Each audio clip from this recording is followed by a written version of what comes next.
Hej och välkomna till detta samtal om demokrati hos Forum Syd. Vi har idag bjudit in Amanda Lind, kultur- och demokratiminister, och Ludvig Bäckman som är professor vid statsvetenskapliga institutionen Stockholms universitet och institutionen för framtidsstudier. Och vi ska idag prata om demokrati och om den situationen vi befinner oss i just nu med den coronapandemi som rasar över världen och hur den påverkar demokratin nu och i framtiden. Jag heter Anna Stenvinkel och jag är generalsekreterare för Forum Syd som är Sveriges största plattformsorganisation med 144 medlemmar. Och vi jobbar allihopa för en rättvis och hållbar värld där alla har makt att påverka sin situation. Tillsammans har vi inom Forum Syd och våra medlemsorganisationer förberett några frågor som vi vill ställa till Amanda Lind och Ludvig Bäckman. Och det är det här samtalet ska handla om. Ni har också allihopa möjlighet att vara delaktiga i det här samtalet genom att ställa frågor och ge input i kommentarsfältet, så ska vi svara på dem vartefter. Och med det så hälsar jag välkommen till Amanda Lind och Ludvig Bäckman. Tack så mycket. Trevligt att ni har kommit hit och vi pratar om demokrati idag. När vi nu sätter igång det här samtalet så tänkte jag faktiskt att vi skulle börja med en väldigt övergripande fråga, och det är: vad betyder demokrati för er? Vad säger du, Amanda? Ja, men först, demokrati, det är ju verkligen en av de allra vackraste saker vi har, skulle jag säga, i Sverige och också i många andra länder. Att varje människa har samma rätt att göra sin röst hörd och att påverka. Det är någonstans den yttersta betydelsen, och det är väldigt starkt. Men det bygger också på det att vi har politiska partier, att vi har en representation, att vi har rättssäkra myndigheter som jobbar. Men sen är ju demokrati också mycket mer än det. Och det tycker jag är viktigt att komma ihåg. Det är alla de principer som vi kanske ibland tar lite för givna här i Sverige, men som också är helt centrala. Alltså pressfrihet, yttrandefrihet, konstnärlig frihet som också är viktig. Att vi har ett starkt civilsamhälle som kan jobba oberoende och ha möjlighet att göra sig hörd. Och också att det finns en aktivitet mellan valen. Det är väldigt viktigt att inte demokrati reduceras till att bara gå att lämna sin röst vart 4:e år i ett val, utan att man kan göra sin röst hörd, som sagt, även mellan valen. Och här blir det också, men här tycker jag det är väldigt viktigt också att demokrati inte reduceras heller till ett antal politiker som gör det här, utan att alla på olika sätt måste vara delaktiga. Dels genom att gå med i partier och att det ska vara lätt att ta sig in den vägen, men också som sagt med ett levande civilsamhälle, opinionsbildare, pressfrihet och liknande. Och att demokratin, den här lite slitna klyschan, men som jag tycker är väldigt sann och som vi också faktiskt påminns om under coronatiden nu, att det inte är något vi kan ta för givet utan faktiskt måste erövra varje generation och varje dag tillsammans.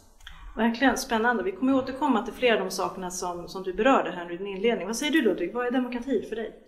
Ja, alltså Amanda tycker jag har helt rätt här. Man kan sammanfatta det kanske som jämlika och inkluderande möjligheter till inflytande. Alltså det är både jämlikt fördelad möjligheten att ha inflytande och att det är inkluderande så att alla är med.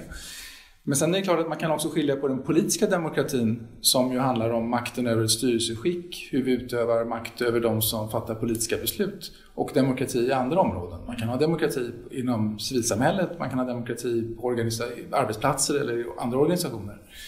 Och då handlar det inte längre om så att säga, de här rättigheterna som vi pratar om, utan då handlar det om pressfrihet och så, utan då är det ju någonting annat som vi menar. Sen så en tredje sak som jag skulle vilja lyfta fram ändå också, det är att demokrati är ju ett ideal. När vi säger att vi har demokrati i Sverige så menar vi ju att vi approximerar demokrati. Vi vill ha demokrati, vi försöker ha demokrati. Men i själva verket så är det demokratins ideal oerhört krävande. Och det finns inget land i världen någonsin som har fullständigt förverkligat demokratin. Det finns alltid möjlighet att göra möjligheterna mer jämlika och mer inkluderande och att på ett bättre sätt få människor att delta i de gemensamma besluten. Det är väldigt spännande. Jag tänker någonstans att demokratin borde för er båda två också vara någonting som ligger väldigt varmt om hjärtat, med tanke på att du är demokratiminister och du jobbar med och forskar på demokrati, så det blir någonstans också en stark drivkraft, tänker jag, i den här visionen som ni båda pratar om, eller hur? Verkligen, och det är också ett strävansarbete hela tiden, just det här den levande demokratin. Att det är ju, jag menar, vi ser ju det att det är ganska stora grupper som står väldigt långt ifrån demokratin. Dels att man inte går och röstar, men också att man inte känner att man kan göra sin röst hörd mellan valen. Så det är precis som du beskriver, det är ju ett hårt arbete. Och det här är ju spännande då, om man tittar då på demokratin som vi har nu och hur det ser ut framöver. Vad skulle ni säga, var är vi om 10 år och hur ser demokratin ut då? Vågar du på en liten framtidsspaning här, Amanda? Nej, men så här, det är väldigt svårt att säga med tanke på om man bara tittar tillbaka en 10-20 år bak i tiden ändå hur mycket som har förändrats. Först hade vi en våg då allt fler länder gick åt det demokratiska hållet och vi kunde se en väldigt positiv utveckling. Nu är vi snarare inne i en stagnation eller till och med en tillbakagång för demokratin om vi tittar globalt. Och där är det ju, vi ser tidigare kanske demokratin sattes ur spel genom våldsamma maktövertaganden eller statskupper eller liknande. Nu är det ju mer de här små steg, små beslut, makthavare som överträder de här principerna. Det kan handla om att begränsa civilsamhället eller mediers förutsättningar eller på olika sätt inskärper demokratin så att den blir mer avgränsad, även om det inte alltid går att ta på de stora stegen. Jag vill ju ändå se att demokratin i Sverige står relativt starkt. Vi har haft ett ökat valdeltagande, flera val i rad, och det finns i grunden en bred ändå uppslutning bakom de här principerna för demokratin. Så jag väljer ändå att vara positiv där, och kanske att en kris som vi är inne i nu också sätter ljuset på de här frågorna, att vi inte ska slås till ro som sagt. Vi har ju också ett väldigt bra tillfälle nu när Sverige firar 100 år av demokrati att faktiskt uppmärksamma det här, att både visa på vikten av att fortsätta jobba med de här frågorna och att kunna ta ytterligare kliv i opinionsbildning och kunskapshöjande insatser. Verkligen. Och hur ser det då ut när vi firar 110 år, Ludvig? Vad tror du? Ja, alltså det är precis som Anna säger, att det finns ju en trend just nu av autokratisering, som man säger, autokrati, alltså motsatsen till demokrati, att antalet länder som inte styrs demokratiskt och som styrs av enväldiga ledare eller som har val bara för syns skull, de antalet länderna har ju ökat under de senaste åren. Så skulle man dra ut så att säga trenden framåt, så ser det ju inte så positivt ut.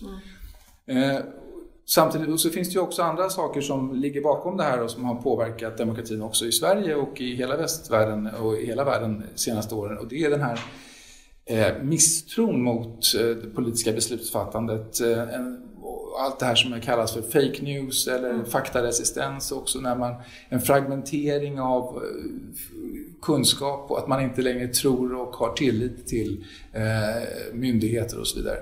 Och den där trenden, den har också varit väldigt stark de senaste åren. Samtidigt nu befinner vi oss mitt i den här coronakrisen. Och det är möjligt att det här är ett vägskäl. Det vet vi ju inte ännu. Det får vi ju se om ett par år. Men det intressanta är hur vissa av de här krafterna de här negativa krafterna har försvagats, tycker jag, under coronakrisen. Det är inte längre lika intressant. Kan du ge något exempel på det? Jag tycker ändå att nu är vi intresserade av vad vet vi? Vad vet vi om den här smittan? Vilka åtgärder fungerar? Vilka fungerar inte? Det är inte längre gångbart att hålla på och sprida myter eller snacka massa tomt prat om det här. Nu lyssnar vi på forskarna, nu lyssnar vi på de som vi tror vet någonting om det här. Jag uppfattar det ändå som att det finns en viss nu ökad efterfrågan på kunskap helt enkelt. Och jag tror att det är möjligen någonting positivt för framtiden också och för demokratin.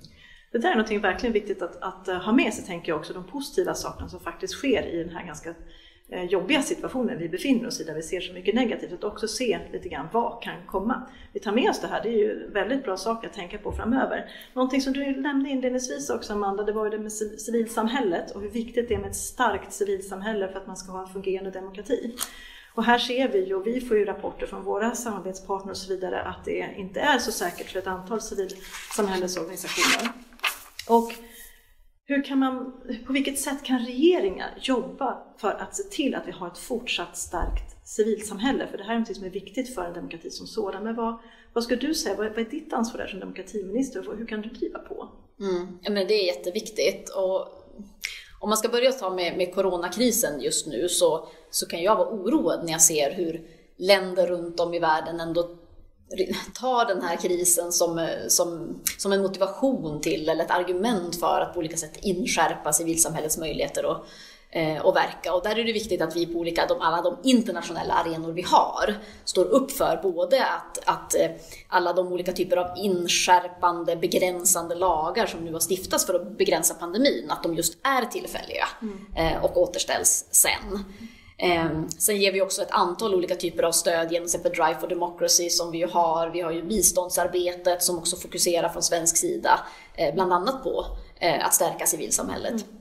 Men sen har vi ju precis samma arbete att göra här. Vi vet ju att civilsamhällesorganisationerna drabbas hårt ekonomiskt av coronakrisen. Så det är viktigt att vi ser till att när vi satsar på näringsliv och företag att vi också tänker civilsamhället också. Att de måste kunna verka. Finns det några sådana diskussioner i regeringen nu? Absolut, och jag har ju ganska mycket samtal också, haft flera olika typer av samtal och dialoger med civilsamhället för att se, både lyssna vilka behov har man.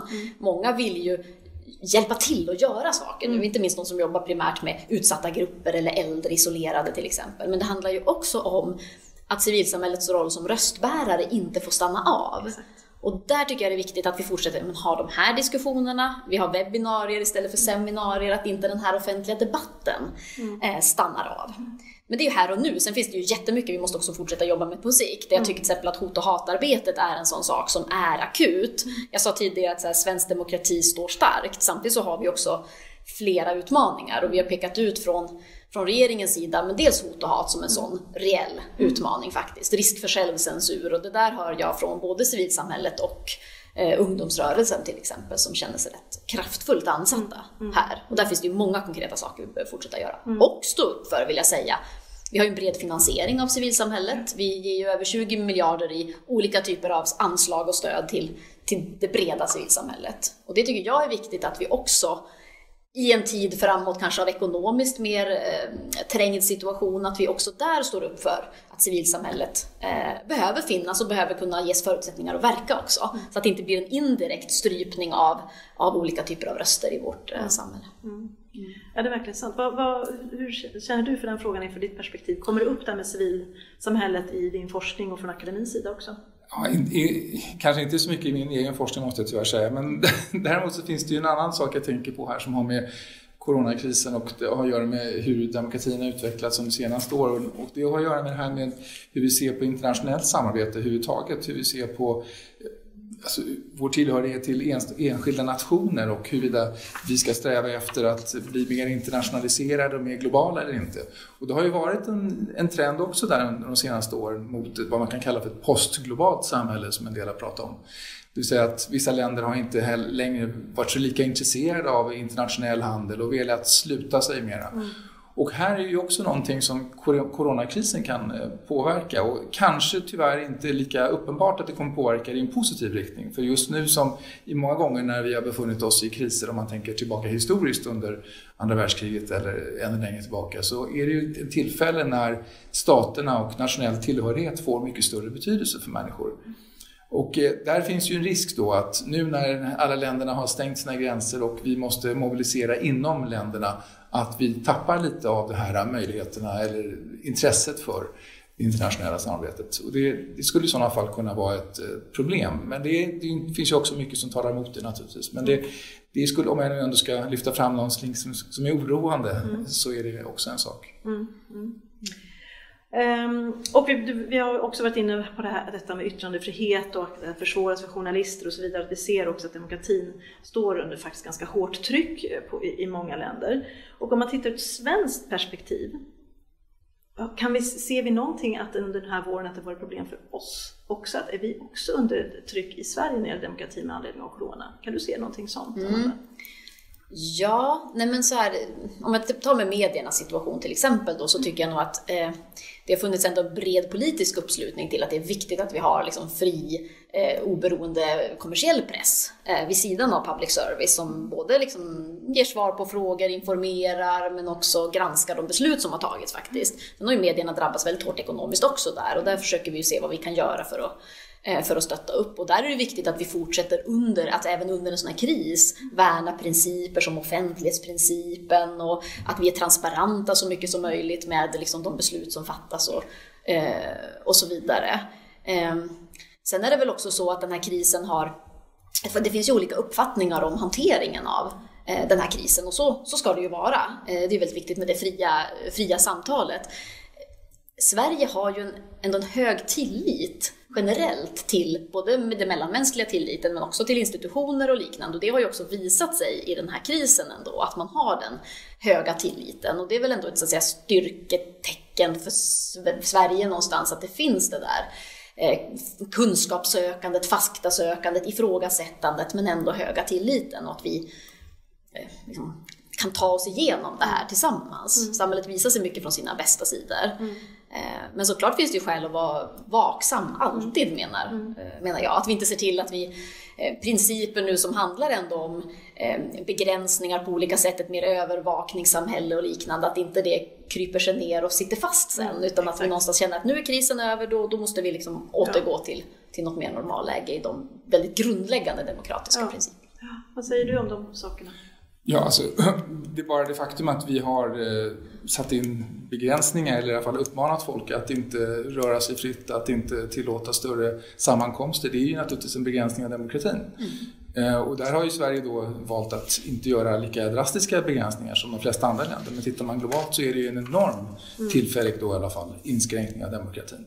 För demokrati förutsätter ju att vi ska kunna delta i och mötas och diskutera och engagera oss på offentliga platser. Och allt detta är ju nu inskränkt, så att det är ju en enorm inskränkning tillfälligtvis av demokratin. Men sen så är det klart att själva sjukdomen också har en påverkan på demokratin faktiskt. Jag brukar säga att när man för att människor ska kunna delta i demokratin så måste människor kunna ha hälsa exempelvis. Folk måste kunna ha tillgång till mat, utbildning och så vidare. Människor som blir sjuka kan inte bra demokrater. De har upptagna med annat, och människor som dör är inte längre naturligtvis en del av demokratin. Så att på det sättet så drabbar ju sjukdomen också demokratin. Den försvagar människors möjligheter att engagera sig politiskt.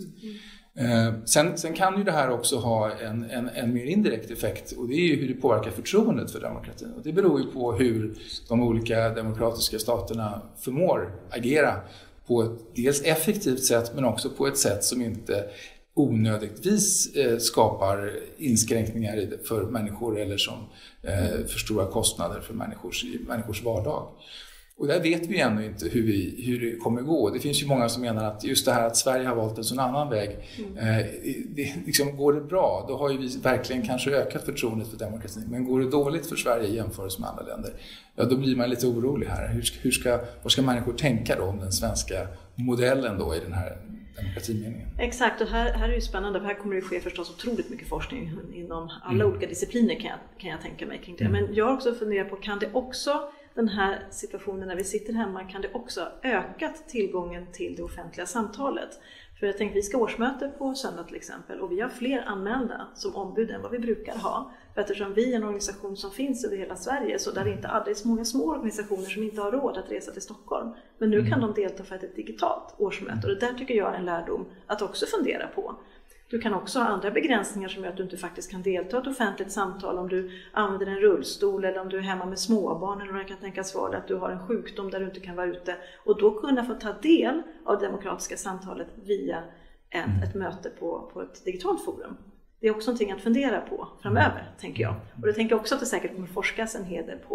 Och jag gissar att ni också inom Regeringskansliet har en hel del möten som är via videolänkar på olika sätt. Ja, men verkligen. Jag tror att alla organisationer har fått se över sin digitala utrustning under den här tiden. Ja, men så är det verkligen. Och då kommer det andra problem med att det finns ju alltid de som nyttjar det här då, som gör intrång på och försöker få tag på information via nätet och så vidare, så måste man se över andra saker. Men det finns något spännande. Ja, men visst är det så. Visst ska vi se möjligheterna med det här också. Absolut. Jag menar, nu har vi fått ofrivilligt och såklart, men ändå en skjuts i digitaliseringen. Ja. Och det har ju massa demokratiska fördelar. Ja. Och då tycker jag att då är det ju så viktigt att vi håller i också arbetet som vi har på gång med media, informationskunnighet, källkritik, allt det där. För ju mer digitala vi blir, så ställs ju de sakerna på prov. Ja. En annan sak som jag kan vara också lite oroad för ändå, vi tänker den ekonomiska utvecklingen lite nu på sikt också, det är ju att de här rättvisa aspekterna, att de klyftor som finns, både ekonomiska men också sociala, att de på olika sätt förstärks också. Det kan ju både ha ekonomiska skäl, men också lite av det här med att i händelser av kris att det finns en risk att man sluter sig mot omvärlden och kanske också mellan grupper och så. Det där tror jag är också lite viktigt nu när vi inte kan träffas heller, att vi även om det är digitalt också, att försöka överbrygga det här, och att också på sikt komma ihåg att allt vi gör för att minska klyftorna, det är också viktigt för demokratin, så att inte fler grupper hamnar i så att säga, det demokratiska utanförskapet. Verkligen, vi måste vara vaksamma här. Och här är en av våra medlemmar just som har uppmärksammat det på att de tyckte att det varit dåligt med information från offentlighets-Sverige för minoritetsspråk till exempel. Och att det funnits andra glapp också. Där kan vi se både i Sverige och i andra länder också att det finns de som riskerar att hamna på efterkälken. Då det här att leave no one behind, att det finns några som faktiskt kommer mer och mer efter. Och hur gör vi för att motverka detta? Hur gör vi för att inte de här glappen ska finnas kring det helt enkelt? Nej, men det är uppenbart först vad gäller krishanteringen att vi kommer att dra väldigt många lärdomar av det här. Just det här med kritik om information på minoritetsspråk. Det var något som jag vet att myndigheterna försökte åtgärda från olika håll. Men det är klart att här måste vi vara bättre från början. Helt uppenbart. Nej, men och sen tror jag väl att det är en möjlighet för oss nu när vi har demokratin 100 år. Att vi har sjösatt lite olika redan nu projekt som kommer att bli än viktigare med corona nu. Vi har gett ett 20-tal myndigheter uppdrag att jobba just med deltagandet i demokratin mellan valen. Och det är ju det här handfasta demokratiarbetet som handlar om inkludering oavsett vem du är. Också ett särskilt stöd riktat till civilsamhällesorganisationer som ska kunna söka för olika typer av projekt. Och det här tror jag jättemycket på är väldigt, väldigt viktigt. Och där tänker jag också att fylla på det, för att jag tycker att vi från civilsamhället har också ett ansvar att ta de här frågorna och också se vår del i det här med demokratin, vår del att tala om vad som behöver åtgärdas, vår del kring att resultatkommunicera vad vi faktiskt åstadkommer för många viktiga saker och också att vi är en del i demokratin. Och det tycker jag är någonting som man också måste ta med sig, att vi ser att vi är olika aktörer, vi är olika pusselbitar i det här stora spelet. Men jag tänker på det här om att hur nya arbetsformer skulle kunna också ha positiva konsekvenser långsiktigt sett för hur vi och därmed blir mer öppna och inkluderande. Bara ta ett exempel från akademin som ju kan uppfattas som ganska långt bort från vardagen för många, antar jag, men som faktiskt vi har börjat tillämpa nu. Det är när vi har disputationer, alltså när doktorsavhandlingar ska presenteras, och då är det ju en disputation med de närmaste forskarna och familj och så vidare i ett rum. Och det är ju normalt sett en tillställning som kanske inte vem som helst känner sig särskilt lockad eller inbjuden att gå till, och det också måste vara fysiskt på plats. De har vi nu börjat göra digitalt. Och då är den här länken plötsligt tillgänglig för alla. Så plötsligt så föreställer jag mig hur vi skulle kunna vara hundratals eller till och med tusentals åskådare vid de här disputationerna, och hur de här tillställningarna plötsligt skulle kunna någonsin bli publika i en verklig mening. Och om det är någonting som vi kommer fortsätta med efteråt, så är det en otroligt intressant, tycker jag, utveckling. Verkligen, apropå att öppna upp, eller hur? För det är ju verkligen slutet, och folk kanske också kan förstå då vad en disputation är, för bara ordet är lite knepigt, eller hur? Att hänga med. Hörrni, vi ska få höra en videoinspelad fråga från en av våra medlemmar som heter Fian, så att vi lyssnar på filmen här nu som kommer alldeles här. Hej kära kultur- och demokratiministern. Här kommer en fråga från Fian Sverige och Treaty Alliance Sverige. I Europa är vi nu över 840 000 medborgare som har skrivit på för att vi vill se bindande internationell lagstiftning för företag och inom mänskliga rättigheter. Det så kallade Binding Treaty on Business and Human Rights. Binding Treaty kommer ge stater redskap för att hålla företag ansvariga när det gäller kränkningar av mänskliga rättigheter, som ju ofta sker som en konsekvens av bristande miljöhänsyn, och kommer säkerställa brottsoffers tillgång till rättslig prövning. Även Statskontoret i sin rapport i 2018 slår fast att bindande lagstiftning behöver ses över när det gäller företag och mänskliga rättigheter. Så nu till själva frågan. Utifrån ett demokratiperspektiv, hur arbetar regeringen för att säkerställa att medborgares och civilsamhällets röster kommer med och hörs i den här typen av frågor? Yes, det var en inledning och en ganska lång fråga. Vad har du för kommentar på det, Amanda? Jo, men att regeringen jobbar ju generellt att försöka involvera civilsamhället i olika typer av beslutsprocesser, och just i de här frågeområdet så har regeringen tagit fram en plattform för internationellt hållbart företagande, och där vet jag att civilsamhällesorganisationer bjöds in att vara en del i processen, både för att komma med inspel men också för att ta del av, så att säga, resultatet. Och det har också, 30 januari i år så höll Anna Hallberg, som är utrikeshandelsminister, ett särskilt informationstillfälle just för den här plattformen, och bjöd då in olika typer av svenska aktörer, inklusive representanter från civilsamhället. Och det där, jag tror att det arbetssättet är väldigt viktigt att vi håller i, så att säga, oavsett vilken fråga fråga det handlar om. Och så vet jag också att fler referensgruppsmöten kommer att hållas inom det här området, företagande och mänskliga rättigheter. Och här tror jag att civilsamhällesorganisationerna kan ju bidra med ganska unika perspektiv här, och också som har tentaklerna ut och också kan bidra med oerhört mycket värdefull information, vill jag säga. Det är ju verkligen en kompetens som man bidrar till oss. Tack. Har du någon kommentar på det? Alltså jag har en reflektion bara kring det här förhållandet mellan mänskliga rättigheter och demokrati. Det är ju självklart att grundläggande mänskliga rättigheter är en förutsättning för demokrati. Att man har rätt till liv och att man har yttrandefrihet och så vidare. Och det är också så att många demokratiska rättigheter är en del av mänskliga rättigheter. Men det finns ju också en slags lockelse att, så att säga, vilja ha allting ska vara rättigheter. Att vi ska bygga in och expandera rättighetskatalogerna. Och det är ofta saker som vi tycker är viktiga, som miljöfrågor. Vi vill att se miljöfrågor som mänskliga rättigheter. Och det är ju naturligtvis något viktigt och bra om vi vill värna miljön. Men det är inte automatiskt samma sak som att göra det mer demokratiskt, skulle jag vilja säga. Utan alltså, ju fler saker vi också bygger in i de här rättighetskatalogerna och därmed binder stater vid, desto mindre handlingsutrymme får ju också de politiska demokratierna. Så du menar att det nästan skulle kunna vara kontraproduktivt? Ja, det får man ute efter, skulle jag säga. Jag tycker bara att det är värt att komma ihåg det. Att bara för att vi gör någonting till en bindande rättighet så betyder inte det att demokratin ökar. Det är någonting annat som kanske ökar. Det är någonting, vi värnar ett intresse som är väldigt viktigt för oss. Och det är därför vi också vill binda demokratin många gånger. Vi vill inte att länder ska göra som de vill. Så vi vill ju kanske inte ha helt oinskränkta demokratier, utan vi vill ha reglerade demokratier. Men det finns ju också en potentiell konflikt där. Och jag vet att det var någon som sa, jag tror faktiskt det var Göran Greider som en gång sa att på 80-talet så ropade alla mera demokrati, men på 90-talet så ropade alla mera rättigheter. Att det är också en förskjutning i vad vi i vårt språk, vilken typ av begrepp som har en dragningskraft på oss. Och att idag är det nästan mera rättigheter än demokrati som vi pratar om. Men det är spännande, och där vi pratar inom Forum Syd, när vi pratar om att vi stärker ju våra olika, de personer som vi vänder oss till, kvinnorna i Kenya till exempel, att de ska få stärkta rättigheter för att kunna vara med och verka för demokrati. Och så är det ofta naturligtvis. Men det är klart att det finns de här delarna också, att om man lagstiftar eller man nu binder upp, så det är klart att det kan bli inskränkningar. Intressant att filosofera lite vidare om kanske, eller hur, kring de sakerna. Okej, tack för det hörni. Vi har en sista fråga, den kommer faktiskt från oss på Forum Syd, och det gäller just faktiskt Kenya, där vi har ett program där vi har faktiskt en unik mix av de som jobbar med kulturutövare och riktigt vassa jämställdhets- och jämlikhetsorganisationer. Och det gör ju vi för att vi vill se hur vi kan nyttja demokrati och kultur tillsammans för att då folk just ska kunna kräva delaktighet och ansvarsutkrävande.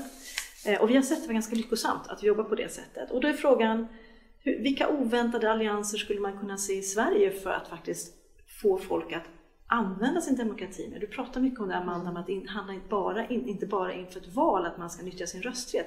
Finns det saker vi kan göra där? Olika samarbeten, oväntade allianser för att få upp folks medvetande att demokrati blir någonting som är levande, något viktigt, inte bara ett ord som vi ska försöka förklara vad det betyder.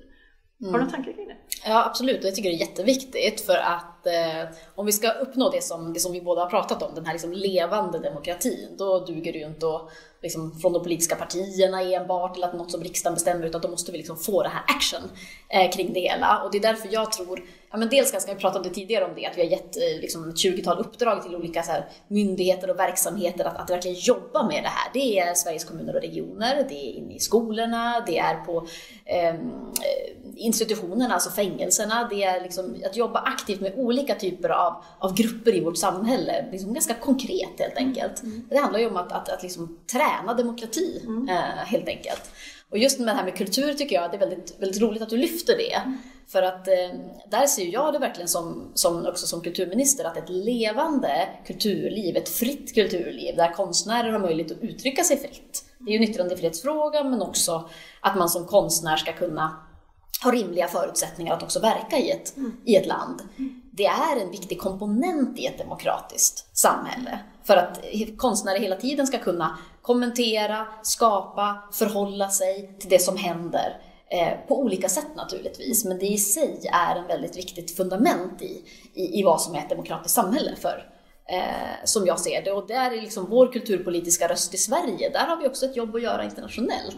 Och fortsätta stå upp för den konstnärliga friheten. För det är inte så självklart alla gånger. Och där har vi en lång tradition och det vill jag också värna verkligen. Verkligen, jag tänker där vi också kanske kan lära oss lite grann för hur man gör i andra länder. När jag var på resa i Liberia till exempel för några månader sedan, så var jag med på en utbildning man hade ute i en by som handlade om jämställdhet och där man använde teater och också faktiskt lite så här improvisationsteater för att då se hur då de hade någon kvinna som fick göra allting hemma och sen så kom mannen hem och satt sig typ på stolen bara och hur de kunde illustrera det här och det blev skratt och vidare men också väldigt mycket allvar i det hela. Hur man då använder teatern som ett sätt att prata om rättigheter och synliggöra den problematiken som kunde finnas. Och där kan jag tänka att där finns det nog en hel del som vi också kan ta med oss och lära, eller hur? Apropå att gifta ihop kultur och demokrati. Ja, och absolut. Och jag tänker så här, många av de saker som vi jobbar mycket, ta barnkultur till exempel, där ju vi har sedan länge jobbat med kultur för barn och se barnen som ett unikt subjekt och att barnkultur är en konstform i sig. Det är inte bara att göra någonting utan det kräver mycket. Och där kunde man se att de kulturaktörer som är runt om i världen kan ju liksom verkligen sprida indirekt barnens rättigheter som ju för oss är väldigt självklart i Sverige också. Så det finns ju många sådana typer av indirekta effekter förutom det rent direkta i att kultur i sig är en viktig demokratifundament. Verkligen. Har du stött på någonting sånt, Ludvig, i ditt arbete kring det här? Nej, men jag tänker att om syftet är att skapa allianser med andra aktörer för att aktivera människor eller involvera människor och göra demokratin mer levande, så gäller det också att tänka strategiskt. Vilka grupper är det som vi vill nå? Och då är det grupper, naturligtvis tänker man ju sig i första hand, som är de som inte deltar så mycket i demokratin eller där som kanske deltar men där förtroendet ändå är lågt för demokratin. Och vilka grupper är det i samhället? Då får man börja där, och då tänker jag att det är klart att det är människor som ofta som är förfördelade i andra avseenden eller som befinner sig i någon position, kanske arbetslösa eller som har utländsk bakgrund eller män på glesbygden tänker jag på också. Och då tänker jag också på att det finns ju kanske också andra typer av organisationer och sammanhang som vi inte vanligen ser som bärare av demokratins idéer. Det kanske är idrottsföreningar, det kanske är musik och rockgrupper, låter jag som jag är född på 1800-talet. Men den typen av andra typer av organisationer och sammanhang där människorna, där de befinner sig, som inte är kanske på biblioteken eller som kanske inte går på i de ställen där vi kanske normalt når människor. Det finns ju, jag menar, att man hade, jag vet att i USA hade man för 10-15 år sedan Rock the Vote, hade man ett sätt att försöka aktivera ungdomar inför valen och så. Det är nu i USA väldigt speciella när det gäller val och måste ju registreras och sådana saker. Precis, så det är kanske inte så aktuellt här. Men jag vet att man har haft experiment även i Sverige. Man hade festivaler och sånt där som man sponsrade med demokratipolitiken och så där. Men det, jag vet inte hur. Nej, men det finns mycket att göra här. Jag tänker också på hur mycket, jag fastnade lite grann på det som du sa inledningsvis, att det handlar inte bara om när det är valår utan att vi bör jobba med den här frågan hela tiden. Att det är ingenting som vi kan slå oss till ro med, vi kan inte ta den för givet. Vi har ett starkt demokratibegrepp i Sverige och en medvetenhet, men det är någonting som kräver ett aktivt jobb från oss allihopa av olika roller, eller hur? Verkligen. Så är det ju. Men hörni, vad spännande. Det är otroligt kul att få höra olika reflektioner kring den här frågan, och stort tack för att ni har kommit hit idag till Forum Syd och pratat om de här frågorna. Jag tänker mig att vi säkert har en uppföljning på det här vid tillfälle och kollar lite grann hur gick det nu då? Hur har vi jobbat i våra respektive roller med demokratifrågan? För att vi har ju viktiga roller alla tre på olika sätt. Jag som representant för civilsamhället och Amanda som för regeringen och du Ludvig för akademin. Och här måste vi fortsätta. Vi måste vara enträgna och envetna och varje dag gå till jobbet med känslan av att vi ska vara med och uppfylla den här visionen som ju du så klokt sa att faktiskt demokrati är, eller hur? Så tusen tack för att ni kom till oss idag och pratade om de här sakerna. Tack. Och med det så avslutar vi det här samtalet om demokrati som vi har haft hos Forum Syd, och vi tackar för att ni har lyssnat. Och ni kan fortsätta ställa frågor och input i kommentarsfältet, så kommer vi att vara där aktiva och svara på det. Tack så mycket. På återseende.